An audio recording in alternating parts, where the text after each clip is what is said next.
Hey guys, welcome to the video. Welcome to the garage.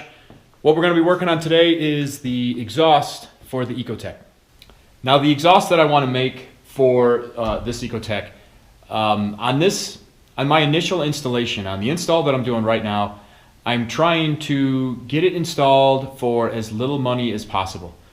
That's not to say that further on down the line I might not make some things better, but what I'm trying to do right now is kind of show myself and possibly show anybody else that you can actually get an Ecotec swapped without too much money.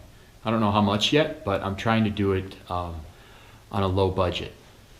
There's a lot of what looks to be good exhaust out there for $300 to $450. Whether or not I end up with those down the line, we'll see. But for now, what I'm going to do is I'm going to take the exhaust manifold, which came on the motor when I got it, and I'm going to basically take some pipe and I'm going to make what I call a can muffler. This is my exhaust manifold. This is actually a piece of conduit that I grabbed from a job site, and this is a piece of 1 3/4 inch exhaust pipe from the auto store. So my plan is to take the exhaust manifold. Obviously it'll get mounted onto the engine just like it would. Then I'm going to take this piece of conduit. So I'll take this manifold down into the basement, and I'll actually cut it right across here somewhere, right behind the O2 sensor. And then I'll take this piece of pipe. It's going to get welded on something like this. I don't know exactly where yet, but it's something like this so that it clears the, I'm going to have a water neck over here. There's a water pipe that goes under the exhaust manifold and the water pump. So it'll probably come out on an angle. And then this will stop before it leaves the engine cage. This piece will actually go inside of here and it'll just stick out a couple of inches. And this piece will have a flat flange on here that screws on, and then at that point, once it's done and I fire up the engine, depending on if I want it quieter or louder, then you can unbolt this piece. You can pull it out and you can add, if you want it quieter, you can add baffle pieces inside of it, or if you feel like it's too restrictive, you can cut the pipe so that it's not as long inside the header tube, or you can drill holes in it, or there's a multitude of things that you can do to get more flow out of it. So what I've got now is this is going to be my can muffler. I've cut the exhaust manifold. I've hogged this out to basically fit where the exhaust manifold is going to connect onto this pipe. On the end here, I've just got a round piece of metal that I'm going to TIG weld right onto the end there. And then on the other end, this is going to be the tailpipe end. I made a little collar. That's going to get TIG welded right onto here. This is going to be the actual tailpipe. I made this piece, obviously. I need to weld this in place. I made it so it's a snug fit, so I put it where it needs to be and it stays there, but I'm going to weld around there. And then what will happen is, when this is welded on here, I'll tap all 3 of these holes. I didn't tap them yet because if I tapped them and then welded right next to them like that, that would more than likely mess up the threads. So for something like this, I just punch it, basically just to lay out the holes. I'll weld it on here. Once I've got it welded on there, then I'll run my tap in there so that all 3 of these will be tapped. And then this piece will go inside like that, and then this piece will bolt on there. And then this will be the tailpipe.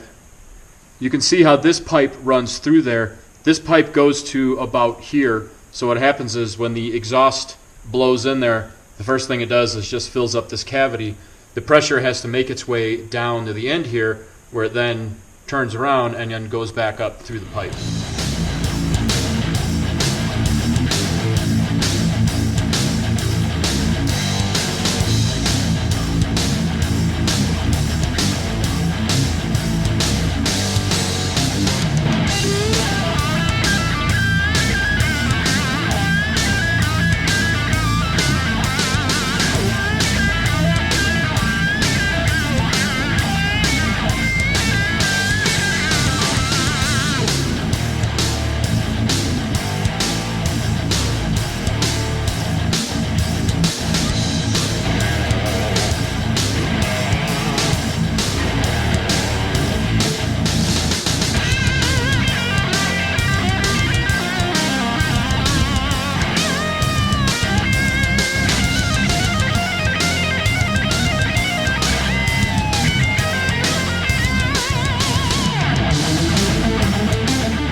So here's where I'm at.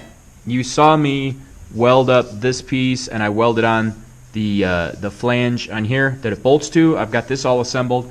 You saw me weld up the end cap. Now what I've done with those, I bolted on the manifold, and then I ground off the galvanized around the opening where it's going to weld to the manifold. I've got my chain vice grips on here, vice gripped in place. I've got adequate clearance around the water neck here. Then at the water pump here, it was actually a little bit too close, so I've got a spacer in there holding it out some. Now what I'm going to do is get a couple of good tacks on either side here with the TIG welder. Now welding to cast is a little bit of a problem because, and I don't know why, but when you weld to cast, you need to preheat the metal. If you don't, your welds will just continue to crack. So what I'm going to do is I'm going to try and preheat this on the engine here, get some tacks over here, just enough to hold it. Then I'm going to take it off. I'm going to put it on the bench. I'm going to preheat it a little bit more just with the propane torch. That's not really adequate preheating. But what I really do, this is the same thing I did on my drive shafts. What I'm going to do is I'll put some tack welds and some stitch welds all the way around it. And that'll be holding it in place, but really what I'm doing with that is preheating. I'm preheating with the stitches and the tacks. Then once I start getting it nice and hot, I'll do a final weld all the way around, but I'll keep that one small because that will still actually be a preheat. So once I do that first solid weld all the way around, that will have it hot enough. Now I can really start welding it. So I'll do one more pass and I'll really be welding it. And then depending on how the weld turns out, I might even do another weld all the way around. And what I'm going to be doing is making sure that once I start this process, I take it all the way to the end because I don't want to stop, let it cool, and then have to start all over again.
Alright, so it's bolted in place now.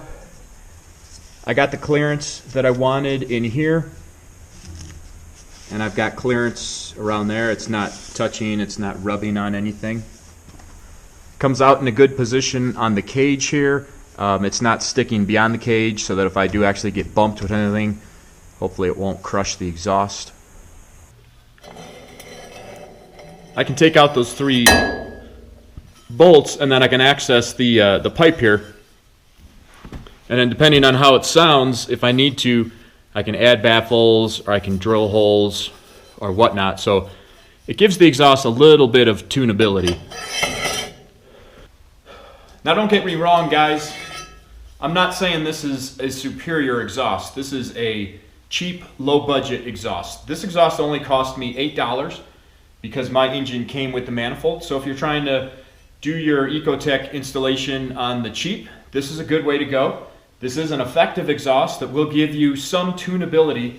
However, it'll never reach the performance that an actual tuned exhaust with a collector would give you, because that collector, if your exhaust has equal length tubes and then a collector, you're actually going to have some scavenging abilities that are actually going to pull some of that exhaust out of there. So if you do go this route, understand you'll never reach the performance that an actual header would give you.